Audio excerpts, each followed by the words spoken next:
26 दिसंबर 1900 को एक ship हेस्पेरस light house पर पहुंचा सप्लाई देने के लिए, लेकिन वहां पहुंचते ही क्रू को कुछ अजीब लगा। कोई स्वागत करने नहीं आया, कोई सिग्नल नहीं दिया गया।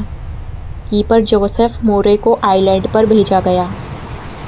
जैसे ही वो अंदर गया, उसने जो देखा वो डराने वाला था। अंदर सब कुछ नॉर्मल था। टेबल पर खाना रखा हुआ था, कुर्सी गिरी हुई थी, क्लॉक बंद थी, लेकिन तीनों आदमी गायब थे। कोई साइन नहीं कि वो बाहर गए हों। एक और अजीब बात, एक रेनकोट मिसिंग था, बाकी 2 रेनकोट्स अंदर ही थे।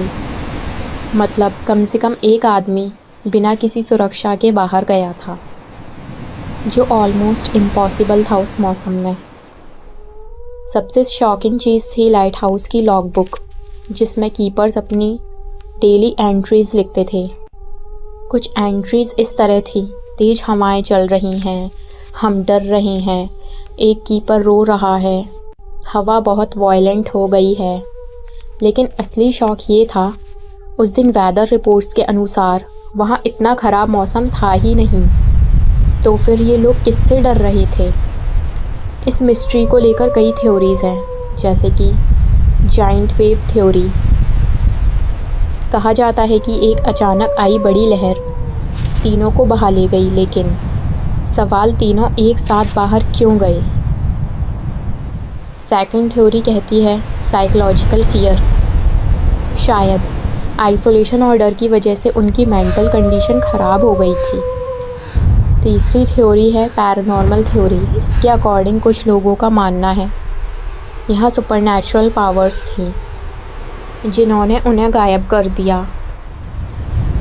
इन्वेस्टिगेशन के बाद ऑफिशियल कॉन्क्लूज़न दिया गया, जैसे कि एक बड़ी वेव आई, एक कीपर को बहा ले गई, बाकी 2 उसे बचाने गए और तीनों समुद्र में खो गए। लेकिन ये सिर्फ एक थ्योरी है, प्रूफ नहीं, क्योंकि बॉडीज़ कभी नहीं मिली, कोई क्लियर एविडेंस नहीं मिला।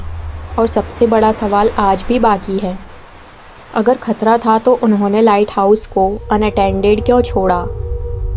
आज भी फ्लैनन आइल्स के उस लाइट हाउस को देखकर लोगों के रोंगटे खड़े हो जाते हैं, क्योंकि वहाँ आज भी 3 परछाइयों की कहानी जिंदा है।